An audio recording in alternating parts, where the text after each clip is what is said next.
नमस्कार, बहुत स्वागत है आप सभी का। मैं हूं अंजलि सिंह। आप देख रहे हैं let's start the startup show और इस शो में हम आपको बताएंगे स्टार्टअप वर्ल्ड की बड़ी खबरें, नए आइडियाज, इनोवेशन और एंटरप्रेन्योरशिप की इंस्पायरिंग स्टोरीज। साथ ही हम बात करेंगे उन पॉलिसीज की जो भारत में स्टार्टअप इकोसिस्टम को आगे बढ़ाने में अहम भूमिका निभा रही हैं। तो चलिए शुरू करते हैं आज का शो, लेकिन सबसे पहले हम नजर डालेंगे आज की बड़ी स्टार्टअप न्यूज पर। क्विक कॉमर्स प्लेटफॉर्म ब्लिंकिट को फाइनेंशियल ईयर 26 में खराब और एक्सपायर्ड इन्वेंट्री के कारण करीब 163 करोड़ का नुकसान हुआ। ये राशि कंपनी के एडजस्टेड एबिटा से लगभग 3 गुना अधिक रही। Online meat and fresh food startup Zappfresh ने फाइनेंशियल ईयर 27 की पहली तिमाही में 58% की बढ़त के साथ करीब 74 करोड़ का रेवेन्यू दर्ज किया। वहीं मीवा फूड्स की अधिग्रहण के बाद कंपनी का प्रो फॉर्मा रेवेन्यू रन रेट बढ़कर 85 करोड़ तक पहुंच गया।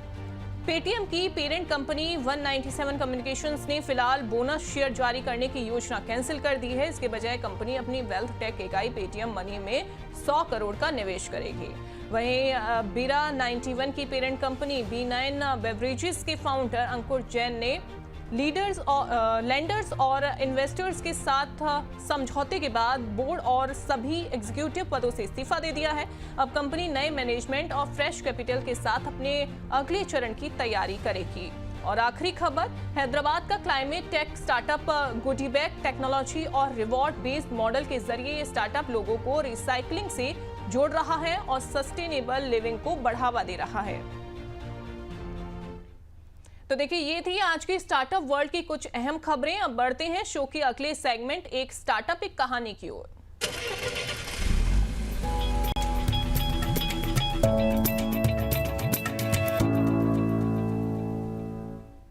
तो देखिए, आज हमारे साथ शो में जुड़ रहे हैं अमित गुप्ता, को founder and CEO of yellow. Sir, आपका बहुत स्वागत है दी बोनस पर।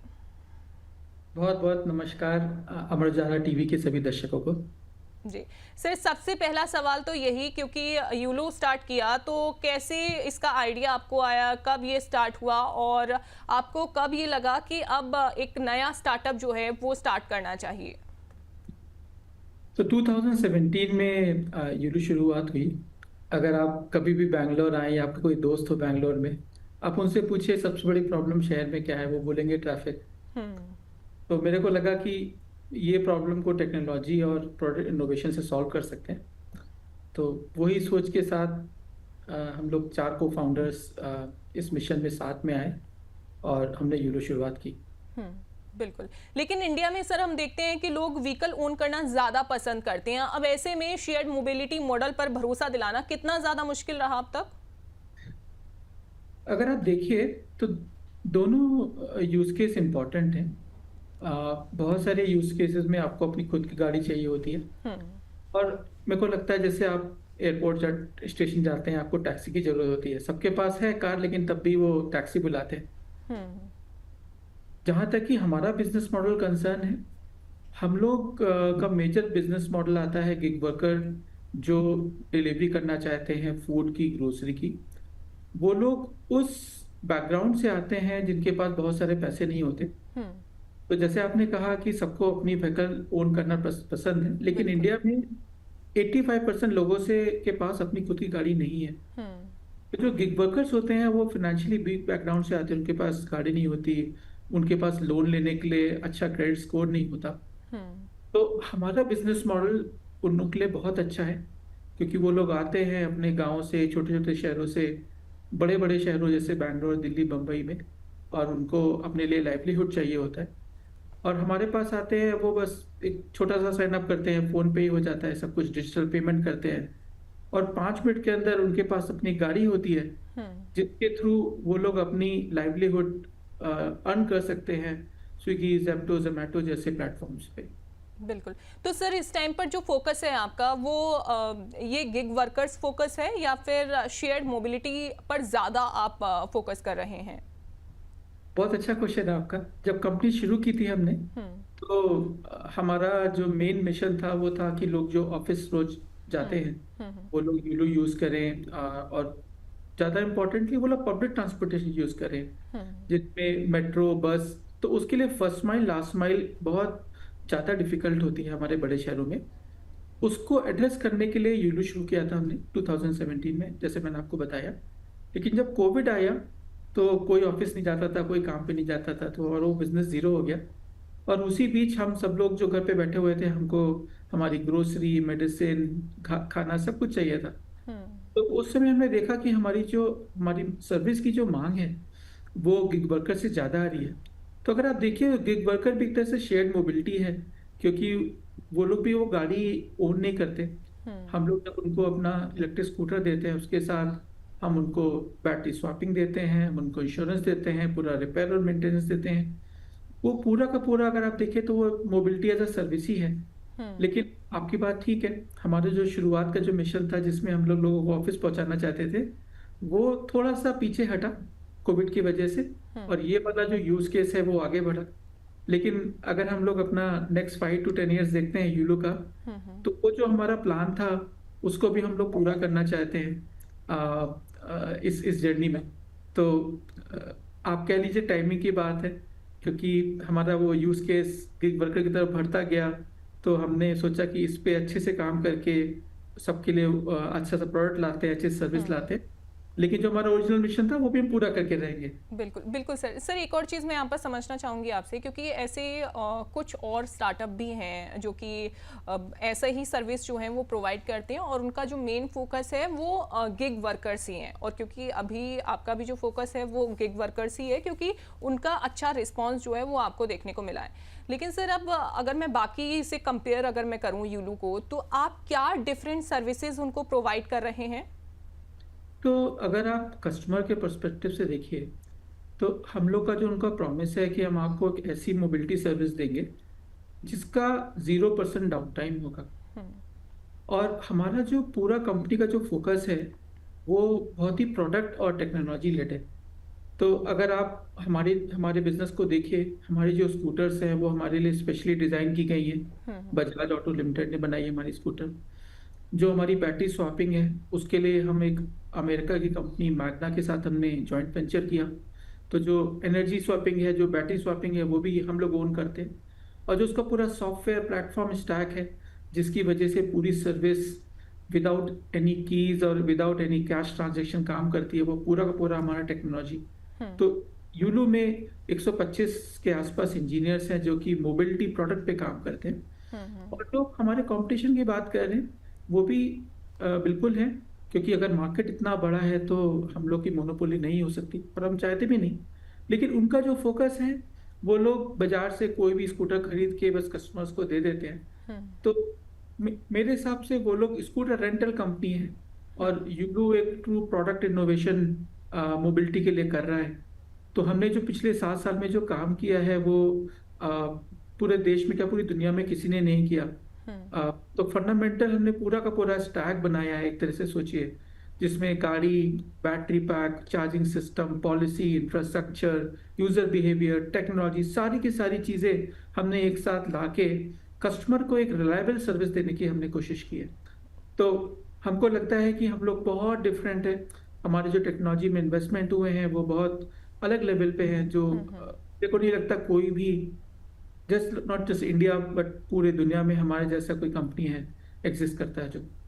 सर अगर मैं बात करूँ रेवेन्यू मॉडल की, किस तरीके से ये वर्क करता है? और दूसरा जो प्राइसिंग, अगर किसी को यूलू के साथ में जोड़ना हो, कोई गिग वर्कर हो या कैसे है, तो कैसे प्राइसिंग सेट होती है और कितने से स्टार्टिंग होती है सर? बिल्कुल, तो बहुत आसान है। हमारी जो प्राइसिंग है वो आप कितना यूज़ करना चाहते हैं हमारे स्कूटर को। अगर मैं क्विक कॉमर्स के यूज़ केस की बात करूं, जिसमें typically gig worker 70 to 80 kilometres एक दिन में चलाते हैं आपको ऑर्डर डिलीवर करने के लिए, तो उसके लिए हमारा जो पैक है वो करीब 200 से 210 रुपए के आसपास आता है एक दिन का। और जैसे हमारे पास यूजर्स हैं जो आजकल आपने सुना होगा कि जो घर में मेड्स आ जाती हैं क्लीनिंग हम्म। करने के लिए, काम करने के लिए, उनके लिए हमने छोटा पैकेज बनाया है, जिनको दिन में 25 से 30 किलोमीटर चलाना है। तो वो पैक हमारा 160-170 रुपए में भी मिलता है। तो डिपेंडिंग ऑन कि आपका क्या यूज है, उसके हिसाब से आप पैक ले सकते हैं।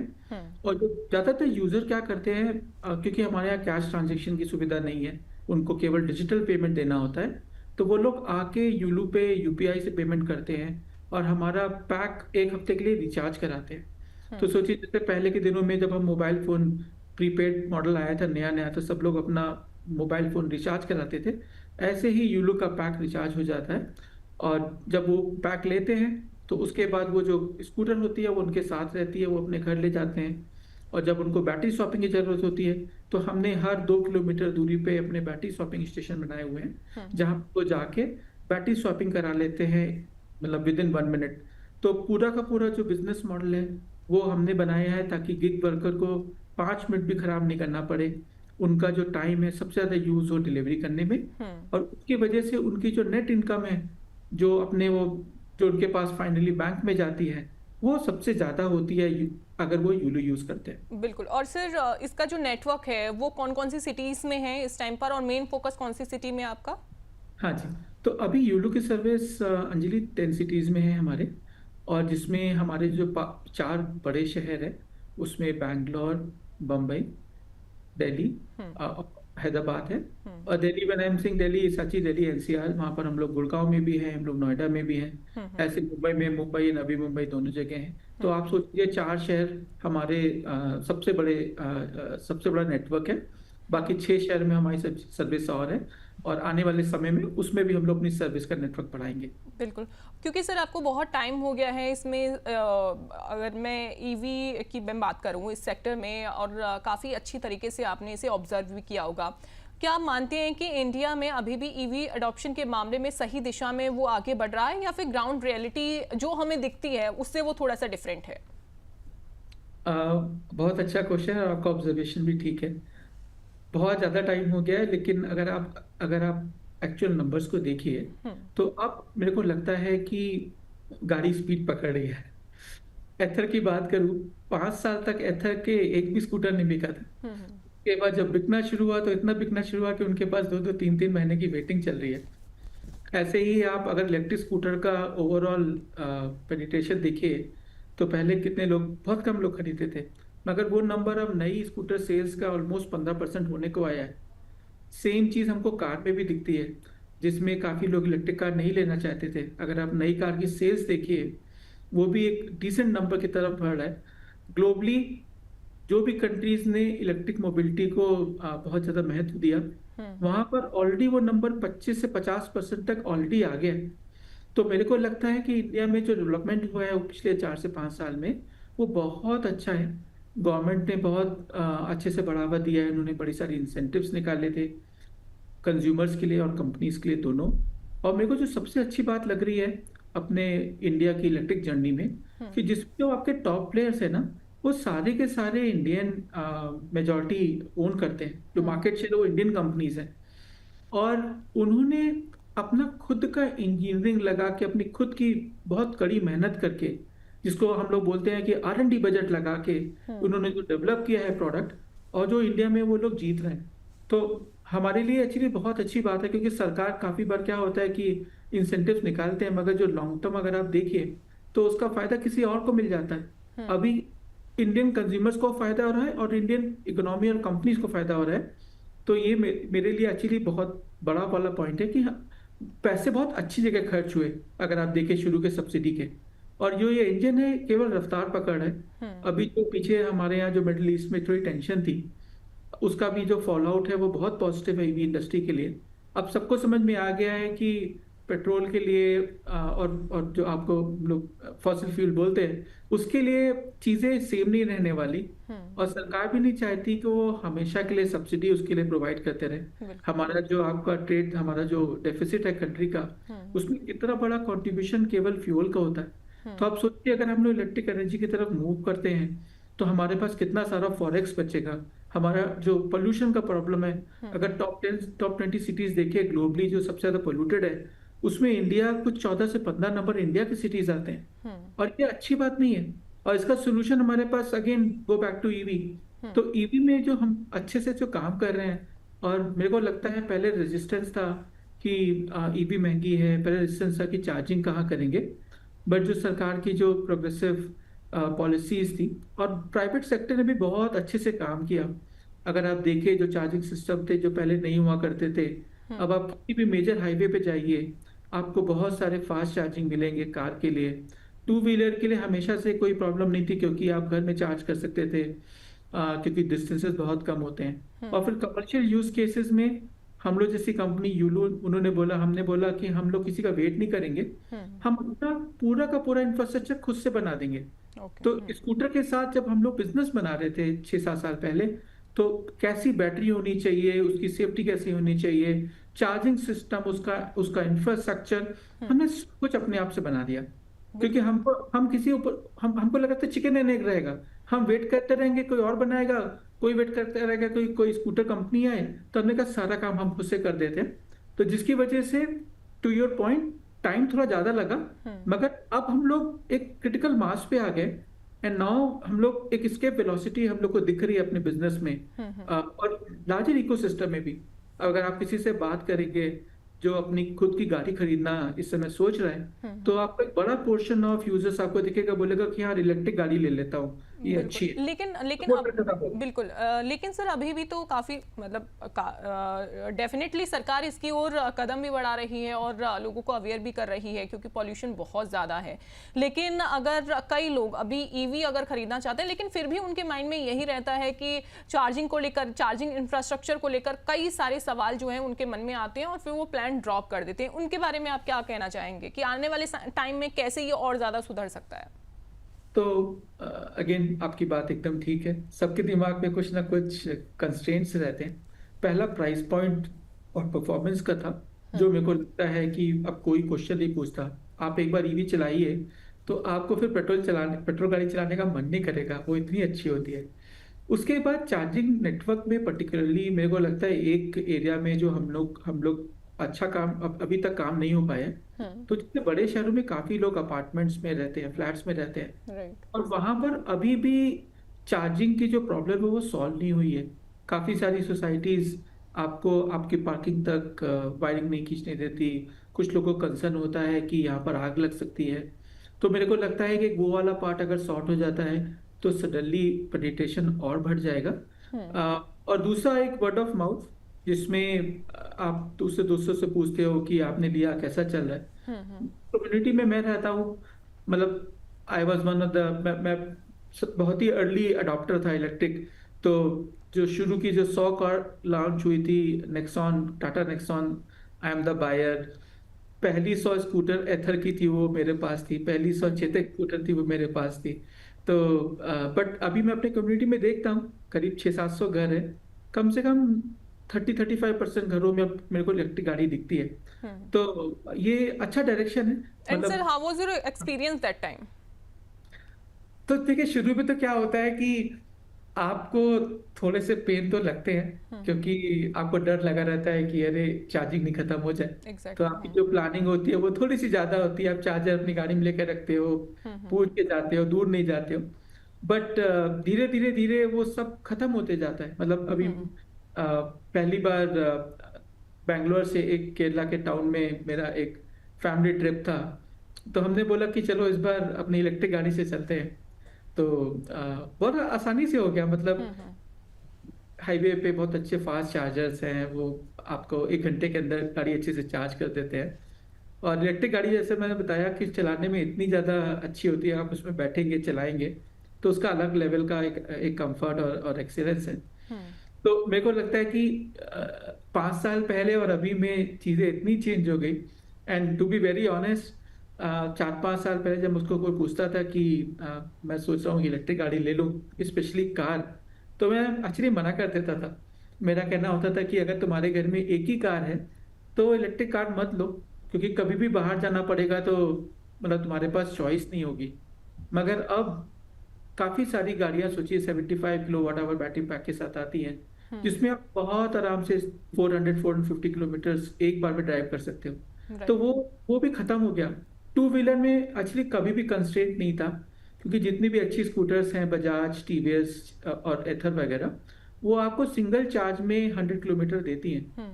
और जब आप सिटी के सेटिंग में चलाते हैं तो टिपिकली आप ऑफिस भी जाएंगे, तो आप एक दिन में आपका जो पूरा डिस्टेंस है वो ज्यादातर 50 किलोमीटर से ज्यादा नहीं होगा।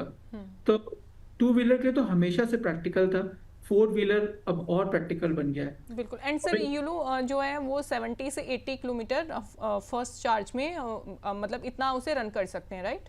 नहीं, एक्चुअली हमारे केस में अंजलि, एक स्वैप में जो हमारा करंट बैटरी पैक है वो 50 किलोमीटर गाड़ी जाती है।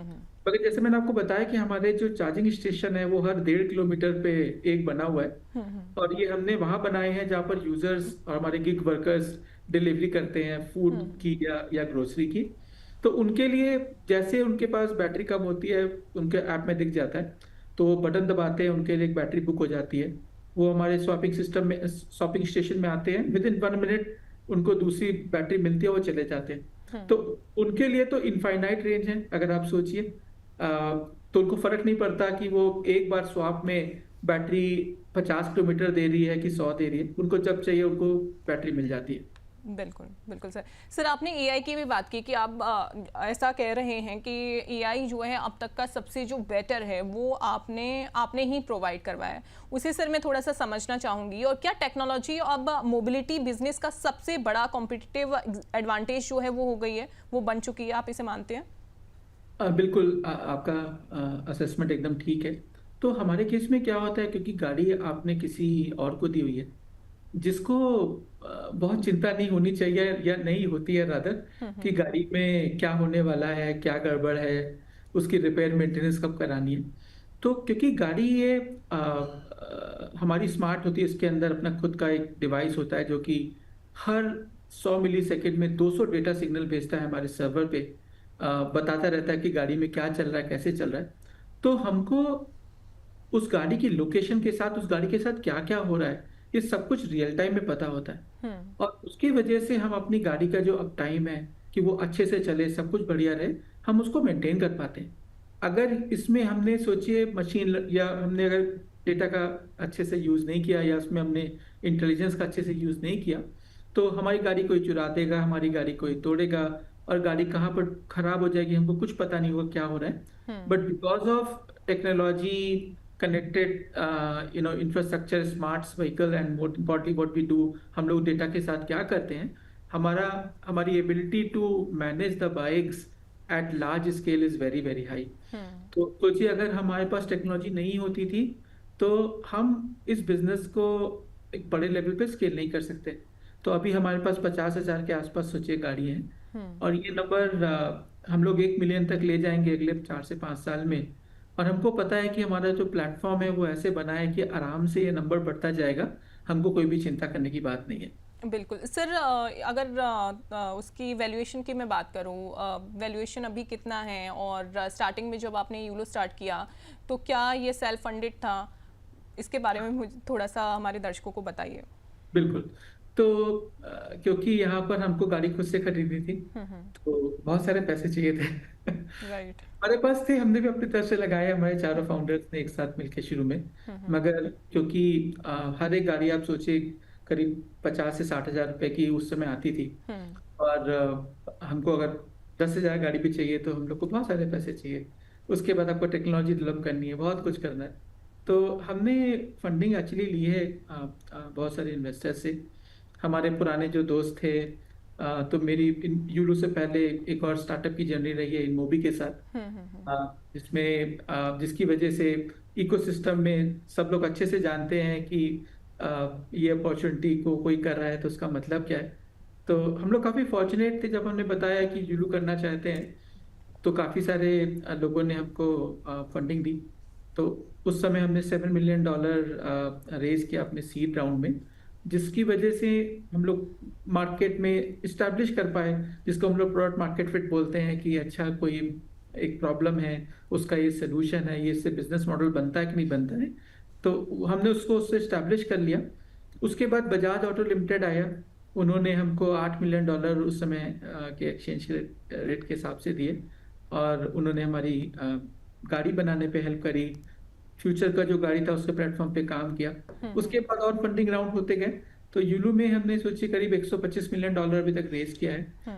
और हमको लगता है कि अब बिजनेस एक ऐसे स्केल पे आ गया है जिसमें हमारे जो इन्वेस्टमेंट्स थे टेक्नोलॉजी में, प्रोडक्ट में, वो बहुत अच्छी मेच्योरिटी पे आ गए। तो अब हम अपना बिजनेस को बहुत अच्छे से स्केल कर सकते हैं। पिछले फाइनेंशियल ईयर में फॉर एग्जांपल हम लोग EBITDA प्रॉफिटेबल थे, तो हमारा जो बर्न होता है, जिसमें क्या होता है कि आप पैसे कमाते हो 100, मगर आपको खुद के घर में कम आते हैं, हमारा वो वाला पार्ट खत्म हो गया अप्रैल 2025 से। तो करीब 1.25 साल आप सोचिए हो गए हम लोग को। हम लोग EBITDA प्रॉफिटेबल हैं और अब बिजनेस को स्केल करने की ज़रूरत है। अगर आप देखिए मैक्रो पिक्चर में आपका जो क्विक कॉमर्स है वो बहुत तेज़ी से बढ़ रहा है। आप जहाँ भी देखिए उसके हिसाब से, तो यूलू अगर आप क्विक कॉमर्स के केस में देखते हैं तो 1/3 ऑफ जितने भी ऑर्डर आपका क्विक कॉमर्स में डिलीवर होते हैं बड़े शहरों में, उसके 1/3 ऑर्डर्स यूलू पे डिलीवर होते हैं। तो इतना अच्छा हमारा पेनिट्रेशन है।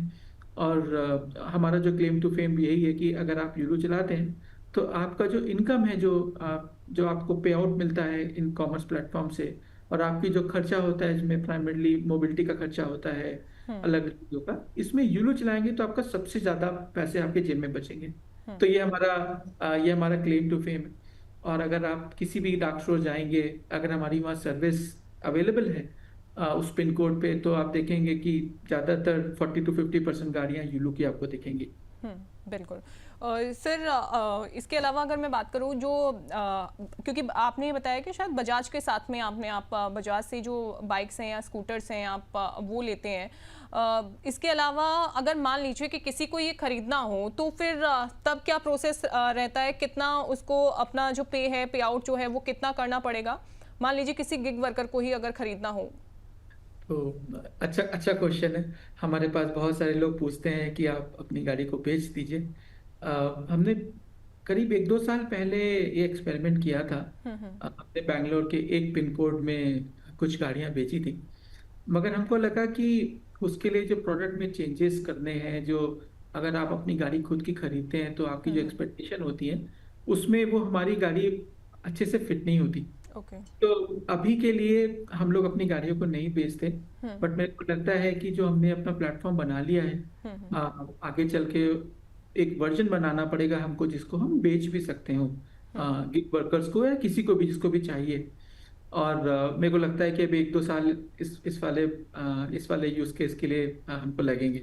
अभी हमारे हाथ भरे हुए हैं पूरे हमारे कोर बिजनेस मॉडल के लिए। बिल्कुल। एंड सर, आगे नेक्स्ट 5 ईयर में क्या प्लान है सर? एंड शेयर्ड मोबिलिटी की तरफ भी आगे फोकस करना है? सो क्लियरली जैसे मैंने आपको बताया कि हमारा जो बिजनेस है वो इस वाले मॉडल में तो बहुत अच्छे से भाग रहा है। तो हमारे पास अभी टाइम नहीं दे रहा अभी। और एट द सेम टाइम इसमें भी इतनी अपॉर्चुनिटी मेरे को दिखती है। तो अगले आने आने वाले 4-5 साल में हम लोग बिल्कुल इस वाले उस पर भी फोकस करने वाले हैं, जिसमें शेयर्ड मोबिलिटी पे भी हम लोग देखेंगे कि कैसे उस वाले प्रॉब्लम को भी सॉल्व किया जाए। तो बिल्कुल हमारा बिल्कुल प्लान है उसको लेकर भी। बिल्कुल। सर, एक लास्ट क्वेश्चन आपसे मैं पूछना चाहूँगी कि आज के युवा ईवी और क्लाइमेट टेक स्टार्टअप जो है वो शुरू करना चाहते हैं, इस सेक्टर में सबसे बड़ा जो ग्रोथ अपॉर्चुनिटी है वो क्या है? आप उनको क्या एडवाइस करना चाहेंगे? तो देखिए ईवी में मेरे को लगता है कि अभी बहुत सारा इनोवेशन होना रह गया है। तो जैसे हम लोग देखते हैं कि कार और स्कूटर ऑब्वियस चॉइस थी क्योंकि इंडिया में काफ़ी लोग यूज़ करते हैं, और उसमें कंपनीज आई, स्टार्टअप्स आए, और कुछ स्टार्टअप्स अच्छी चली कुछ नहीं चली, वो हमेशा होता है। एट द सेम टाइम मेरे को लगता है कि जितने भी आपके मोबिलिटी के ऑप्शंस हैं, उसको हम लोग को फर्स्ट प्रिंसिपल से देखने की ज़रूरत है। तो अगर मैं थोड़ा सा चाइना का एग्जांपल लूँ, तो चाइना में आप सोचिए जितनी भी चीज़ आप सोच सकते हैं जो मूव करती है वो इलेक्ट्रिक हो गई है। वहाँ पर आपको फायर ब्रिगेड गाड़ी इलेक्ट्रिक दिखेगी, आपको वो जो गार्बेज कलेक्शन की गाड़ियाँ हैं वो इलेक्ट्रिक दिखेगी, पुलिस की पेट्रोलिंग वैन आपको इलेक्ट्रिक दिखेगी, आपको आप जितनी भी चीज़ सोच सकते हैं सब कुछ इलेक्ट्रिक। तो मेरे को लगता है कि एक फॉर्म फैक्टर का इनोवेशन जो है वो अभी भी अंडर सर्व्ड है, जिसमें थोड़े रेगुलेटरी रूल्स भी आते हैं, आपको सरकार के साथ काम करना पड़ेगा पॉलिसीज में, मगर वहाँ पर मेरे को एक अच्छा सा वाइट स्पेस दिखता है। दूसरा, काफ़ी सारे कंपोनेंट्स जो कि इलेक्ट्रिक व्हीकल्स में आज भी यूज़ होते हैं वो हम लोग बाहर से मंगाते हैं। मतलब रिलायबिलिटी को अगर आप देखिए तो अभी भी बहुत काम बचा हुआ है। तो अभी आपने एक कंपनी का नाम सुना होगा, चारा, जिन्होंने रेयर अर्थ मैग्नेट के बिना उन्होंने मोटर बना ली। तो कोई सोचेगा इसमें कौन सी बड़ी बात थी, बट नहीं, बहुत बड़ी बात है। ये जियोपॉलिटिकल उसकी बात है, ये इनोवेशन की बात है। तो मेरे को लगता है कंपोनेंट इकोसिस्टम में बहुत सारा वाइट स्पेस है। जिसमें इलेक्ट्रिक मोबिलिटी के इकोसिस्टम में देख के आप बहुत सारे कंपोनेंट्स को आप इंडिया में डेवलप कर सकते हैं, अच्छे से इनोवेशन कर सकते हैं। तो ये एक अनदर स्पेस है। और रही बात आपकी सस्टेनेबिलिटी और आपके क्लाइमेट चेंज पे, उस पे तो बहुत सारे आइडियाज़ हैं, जिसमें आप रिसाइकलिंग से लेकर आप नए नए इनोवेशन, जितना पोल्यूशन से रिलेटेड है, जितना हम बिल्कुल। लोग इतने काम कर रहे हैं, वो पूरा वाइट स्पेस है। मेरे को लगता है इतने सारे काम वहाँ पर होने हैं अपने इंडिया में, राइट। अपॉर्चुनिटी कमी नहीं है। बिल्कुल बिल्कुल सर, अपॉर्चुनिटीज़ की कमी नहीं है, बस एक आइडिया की अगर सही से मिल जाता है तो उस पर अगर काम सही तरीके से किया जाए तो मुझे लगता है बहुत अच्छा बिजनेस और बहुत अच्छा स्टार्टअप भी बनकर तैयार हो सकता है। बहुत शुक्रिया सर हमारे साथ जुड़ने के लिए, and it was lovely talking to you. Thank you so much. Same here Manjari, thank you very much.